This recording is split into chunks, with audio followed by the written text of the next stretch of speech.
Hey folks, it's Kute here, sending you much love wherever you're watching this short video right now. In today's short video, I want to talk about the secret of the most successful. The secret of those that succeed is the secret to getting things done.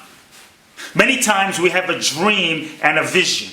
We want to launch a new business or start exercising and get fit or get healthy in some way, or we want to write a book, or we have something in mind that we want to do, but usually we have these great intentions, these great ideas, but why is it that so often we don't follow through, we don't break through, we don't accomplish, we don't fulfill the dream and the vision inside of our mind? We're so motivated in the beginning, we're so pumped up in the beginning, we're so excited in the beginning. You tell all of your friends what you're going to do, and you don't do it, or it doesn't happen.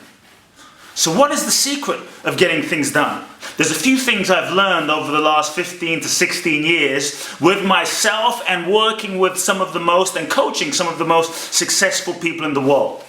Those that are truly successful are willing to do the things that they sometimes don't want to do and feel like doing in order to get to where they want to get to. And those that are not successful are not willing to do the things that they don't want to do or feel like doing. The challenge is they stay where they don't want to. They stay in situations that they don't want to. They stay stuck. See, whenever you have a dream or a vision that is big, that is likely to stretch you beyond your capacity in some way, you will be stretched. It will require that you stretch outside of your comfort zone. It will require that you expand yourself. There's a myth, I call it the myth of feeling like it, that you have to feel like doing something in order to do it. Chances are, if you're growing, if you're stretching, if you're working on a project that is expansive, is bigger than yourself in some way, it will require more of you, and it will require you to do things you don't want to do sometimes in the moment to get certain results. The challenge is if you simply act based on what you feel, or if you act based on the mood you're in, you will end up living a very limited life, and the chances are you won't feel like doing things much of the time. The truly successful are committed, and to be truly committed, you have to be willing to do the things that you said you were going to do even long after the feeling or the mood, the hyped mood that you set it in, has passed. The mood might have passed, your feeling may no longer be there, but if you have a commitment, this is the key. Number one is to focus on your commitment. Focus on the commitment inside of yourself, so that even when you don't feel like it, even when you're not in the mood, you take action. When you're clear on your deeper commitment and your why, your motivation, that deeper motivation perhaps to impact people, to serve a community. You can feel the lives of the people, your clients, your friends, the children, the lives of the people that your particular project or action will actually impact. When you link your action to the impact, it can actually move you through your own resistance. So also realize that resistance is natural. It's not unnatural. It's a part of the growth process. It's the part of the journey of expansion, of taking action, of fulfilling a project. You will hit resistance. Resistance is not an excuse to stop. Resistance is not a sign that you're doing something bad. Resistance is actually a sign that you're on the right track, that you're growing and you're stretching yourself. So when you face resistance, smile. When you face resistance, welcome the resistance. Don't resist the resistance. Make friends with the resistance, and use resistance as an opportunity and an invitation to stretch yourself and expand. There will be many moments where you don't feel like it. There will be many moments where you don't want to do something. All moods and all feelings are temporary. All moods and all feelings are actually fleeting in the moment. They're fleeting, they're transitory, they go up and they come down. You cannot base your actions based on your mood, otherwise you will be a slave to the momentary mood of the moment that you might be in, and it might be determined by a conversation you had with your wife or your spouse or your kid or the stock market or who's present at the time or traffic or the fact that you're hungry and your blood sugar level has gone up and down.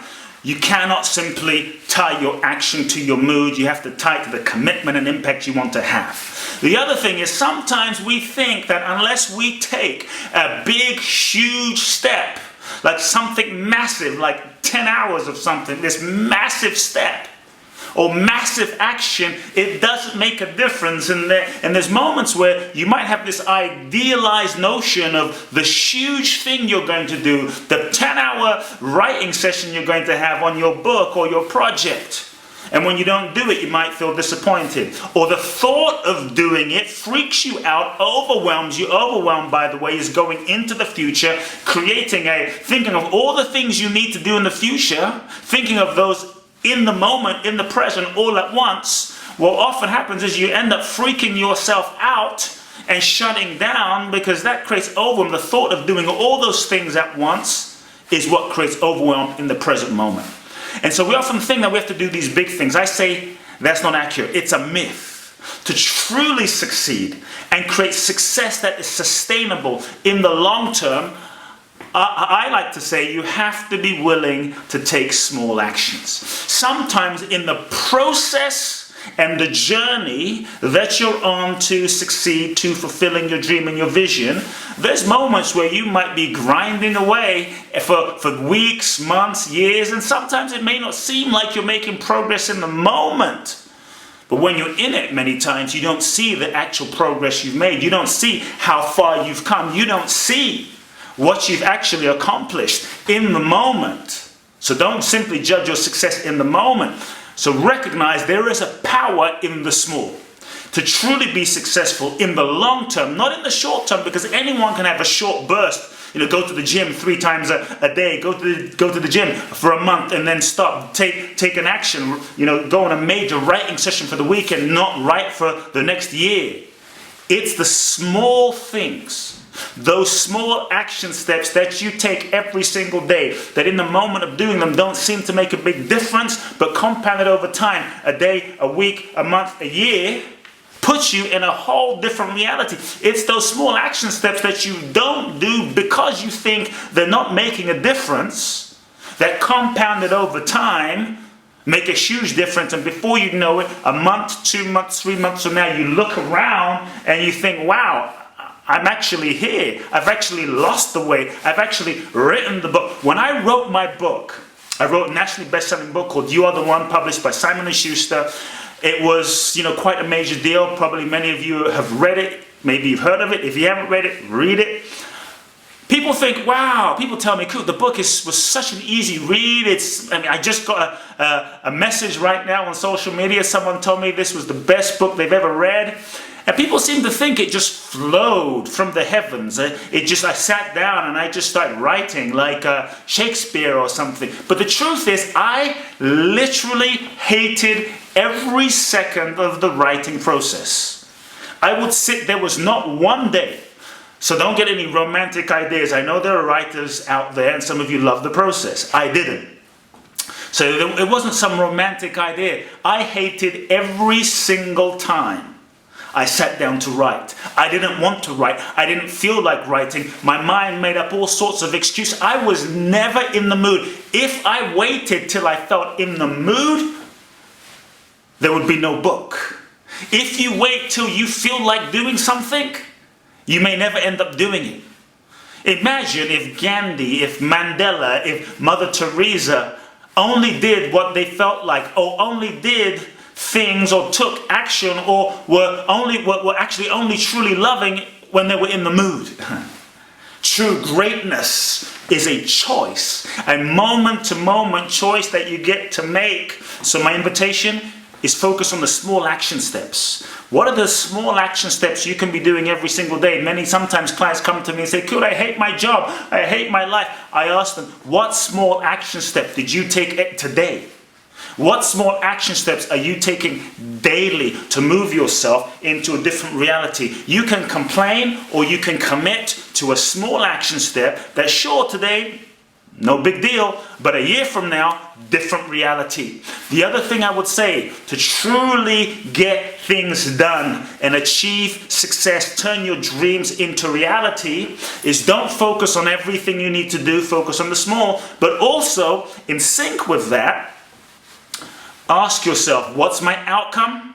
What am I doing today to actually get the outcome? Because sometimes we think we're being busy, but we're actually not doing anything. So what's my outcome? What did I actually do today to achieve my outcome for real, right? For real. And then ask yourself, what is the next action? What's the next small action step I can take? Rome was not built in a day. The Wall of China was built brick by brick. Anyone who did anything great was not born that way. It was a series of committed moment-to-moment choices that they made. Same with going to the gym. I've been exercising for many years. People say, oh, you're so lucky. It has nothing to do with luck, but it does have to do with commitment. The myth of mood. Take small actions. Small actions that you can incorporate into your life seamlessly, so that positive habits, so that your writing, so that the actions you need to take simply don't just become another thing you need to do, but become a part of your lifestyle. Health becomes a part of your lifestyle. Writing becomes a part of your lifestyle. And folks, remember your why. I talked a bit about this a few moments ago. Remember your why. Remember that. Why am I taking this action? If you don't know what your why is, then you're just taking a series of meaningless actions that aren't connected to anything more than just a transaction in the moment. And when there's no meaning, there's no motivation. When there's no meaning, there's no motivation. You need to be in touch with what's your motivation. Am I doing this because it's authentic? You may have made a commitment in the past, but over the course of a week, a month, a year, a few years, you've changed. So sometimes you need to reassess and realign your true commitment to align with your real motivation, because motivation, knowing your why and your motivation is a key to follow through. Folks, the world is waiting for you. The world is waiting for your projects, your books, your creativity, and you have been given the dream and a vision for a reason. Be willing to do the things you don't want to do in order to get to where you need to be, because there will be a community of souls and people around the world that will benefit from your intention and your commitment. Not a day goes by when someone such as yourself writes to me. So send me an email, Blackson at kuteblackson.com. There's not a day that someone doesn't write to me and say, Kute, you changed my life. Kute, I was depressed. I watched your videos. Kute, I read your book and I thought of committing suicide and I didn't.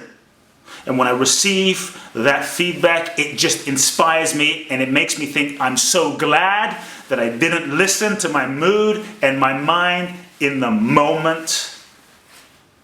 Yes, the world is waiting for you. Folks, if you enjoyed this short video, the keys to getting things done, truly the keys of the successful, please do subscribe to my YouTube channel right now.